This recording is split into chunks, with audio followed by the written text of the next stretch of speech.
कामाख्या कामाख्या तंत्र में आपका स्वागत है मित्रों। आज की चर्चा एक ऐसे जातक की कुंडली पर, जिसकी कुंडली मेष लग्न की है और लग्न में अर्थात मेष राशि पे राहु देव विराजमान है। कुंडली के चौथे भाव कर्क लग्न, कर्क राशि में गुरु बृहस्पति देव विराजमान है और सिंह राशि अर्थात त्रिकोण में कुंडली के पांचवें भाव में आपके चंद्रमा और मंगल विराजित है। छठे भाव में कन्या राशि में सूर्य और शुक्र की युक्ति बनी हुई है और सप्तम भाव जो तुला राशि है उसमें बुध और केतु विराजित है। कुंडली के 12वें द्वादश भाव में अर्थात मीन राशि के अंदर शनिदेव विराजित है। तो आज हम चर्चा इस कुंडली पे करने जा रहे हैं मित्रों। जैसा कि जग जाहिर है कि राहु देव जहाँ भी बैठते हैं वहाँ की सारी संपूर्ण शक्तियों को अपने अंदर नियमित कर लेते हैं या उस पर अपना कंट्रोल कर लेते हैं या एकाधिकार बना लेते हैं। तो इस जातक की कुंडली में लग्न भाव, लग्न अर्थात मेष में कौन बैठा था? राहु बैठे हुए। तो राहु का क्या इम्पैक्ट जातक के जीवन पे पड़ेगा? तो लग्न में जो राहु है व्यक्ति का व्यक्तित्व रहस्यमय और नवाचारी और आकर्षक बना सकता है। ये व्यक्ति बुद्धिमान और महत्वाकांक्षी होगा, नई चीज़ों को सीखने और अनुभव करने की तीव्र इच्छा रखने वाला होगा, उसमें एक अलग ही पहचान बनाने की क्षमता होगी, यह प्रबल इच्छा रखता होगा। ये लोग समाज में अपनी एक विशिष्ट छवि बनाने की कोशिश में लगातार प्रयासरत रहेंगे। कभी कभी अस्थिर, चंचल और बेचैन भी हो सकते हैं।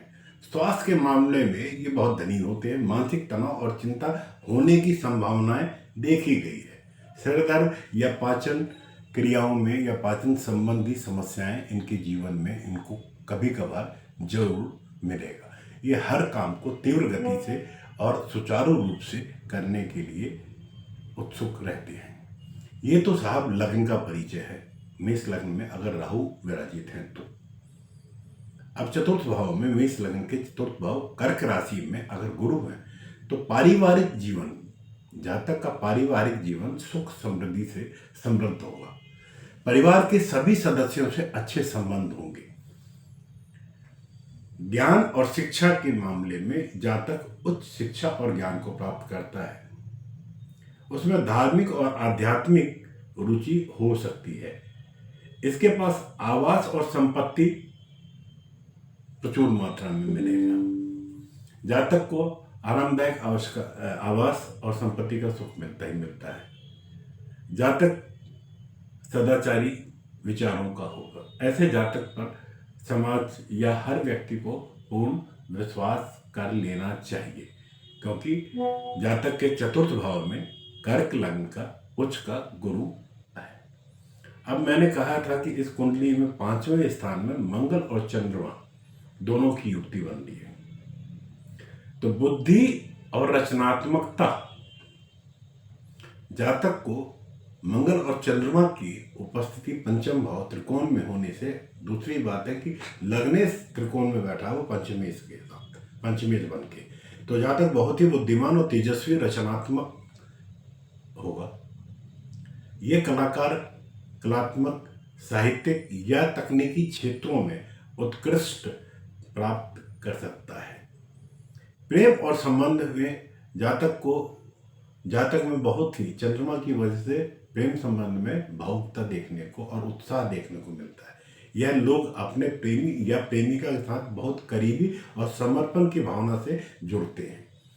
संतान सुख, संतान के संबंधित सभी मामलों में इनको सफलता प्राप्त होती है। संतान इनके बुद्धिमान और प्रतिभाशाली हो सकते हैं। छठे भाव में इस जातक के, जैसा कि मैंने कहा था कि छठे भाव में इनके सूर्य और शुक्र की युक्ति कन्या राशि में, तो जो कार्य क्षेत्र होगा इनका, जातक किसी भी कार्य में, कार्य क्षेत्र में, अपने कार्य क्षेत्र में सफल होगा, सफलता इसको मिलेगी। अपने सहयोगियों और अधीनस्थ के साथ इसके संबंध बहुत अच्छे होंगे। स्वास्थ्य के मामले में पाचन जो उसकी प्रक्रिया प्रणाली है उसमें कुछ ना कुछ दोष जरूर मिलता है। ऐसे जातक को अपने स्वास्थ्य को लेकर जरूर सजग रहना चाहिए। अर्थात मेरा मानना है कि ऐसे जातक अपने स्वास्थ्य संबंधी चीज़ों पर पूर्ण दृष्टि रखें। सप्तम भाव में बुध और केतु की उपस्थिति, जो जग विदित है कि सप्तम भाव विवाह और साझेदारी का घर माना गया है। सप्तम भाव काल पुरुष की कुंडली में तुला राशि का होता है। जातक का वैवाहिक जीवन सामान्यतः सुखी होगा। उसे अपने जीवन साथी से मानसिक और भावनात्मक समर्थन जीवन भर मिलता रहेगा। व्यापार और साझेदारी में उसको सफलता मिलेगी। वह अपने साझेदारों के साथ में, अपने पार्टनर्स के साथ में अच्छी हेल्दी रिलेशनशिप में रहेगा, अच्छे संबंध बना के रखेगा। मित्रों, अब इस जातक के 12वें भाव की हम स्थिति देखें तो 12वें भाव में मीन का शनि बैठा हुआ है। तो मीन राशि में जो शनि की उपस्थिति जातक के जीवन में क्या प्रभाव डाल सकता है, तो विदेश और आध्यात्मिकता से जुड़ा हुआ ये घर है। जातक को विदेश यात्रा या विदेश में बसने का अवसर पूर्णतः मिलेगा और उसमें आध्यात्मिक रुचि हो सकती है। अब चूंकि ये घर खर्चे का, व्यय का भी है, तो जातक के व्यय और खर्चों में संतुलन बनाए रखना अनिवार्य है। वो इसमें अक्सर देखा गया है संतुलन नहीं बना पाता, जिसकी वजह से उसको जीवन में तकलीफ होती है। उसे अपने वित्तीय लेन देन में सावधानी बरतनी चाहिए। तो कुल मिलाकर अगर इस कुंडली पे मैं बात करूं तो जातक का जो व्यक्तित्व है वो सकारात्मक पक्ष जो इसका देखा जाए तो जातक बुद्धिमान, चतुर और रचनात्मक होगा। उसे नई चीज़ों को सीखने और अनुभव करने की ललक रहती है। महत्वाकांक्षी होगा, मेहनती होगा। यह अपने लक्ष्य को प्राप्त करने के लिए बहुत मेहनत करते हैं और करते रहते हैं। प्रेम संबंधों में संपूर्ण रूप से ये भावुक और समर्पित होते हैं। इनके जीवन में चुनौतियां भी बहुत होती है। राहु लग्न में होने की वजह से उन्हें मानसिक तनाव और चिंता का सामना करना पड़ सकता है या करना पड़ता है।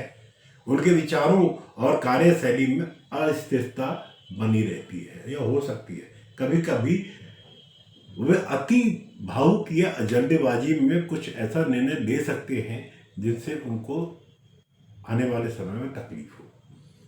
सफलता के लिए हमारी तरफ से जो ज्योतिषीय सुझाव है वो ये है कि ध्यान और योग का सहारा लें और प्रतिदिन अपने लिए समय निकालें, व्यायाम करें।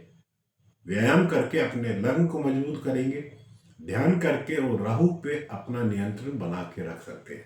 तो नियमित ध्यान और योग का अभ्यास करें ताकि मन शांत रहे और केंद्रित रहे। अपनी रचनात्मक गतिविधियों में जरूर अपनी स्वाभाविकता से अपनी रुचि बना के रखें। मित्रों, इस जातक को किसी भी तरह का कोई चिंता करने की आवश्यकता नहीं है। इसको मेरा परामर्श है कि ये जीवन में अपने उत्थान के लिए सजग रहे, लोगों पर भरोसा जरूर करें पर आंख मूंद के ना करें। इस जातक को मेरा सुझाव है कि माणिक, मूंगा और पुखराज इन 3 रत्नों का धारण करें। हो सके तो एक मुखी रुद्राक्ष पहने, हो सके तो गले में सोने की चेन भी डालें। भगवान सूर्य को अर्घ दें। हनुमान चालीसा का नित्य प्रति पाठ करें। अपने गुरु को समर्पण से समर्पित होकर गुरु के आदेशों को पालन करें। और विशेष जानकारियाँ चाहिए और विशेष विश्लेषण कराना है इस जातक को अपनी कुंडली का, तो यह जातक मुझे कमेंट्स के माध्यम से अपने प्रश्न मुझसे पूछ सकता है। तब तक के लिए अगली चर्चा के लिए इस चर्चा को विराम देते हुए पुनः अगले विषय में आपके सम्मुख उपस्थित होगा। जय माता कामाख्या। आपका दिन शुभ हो।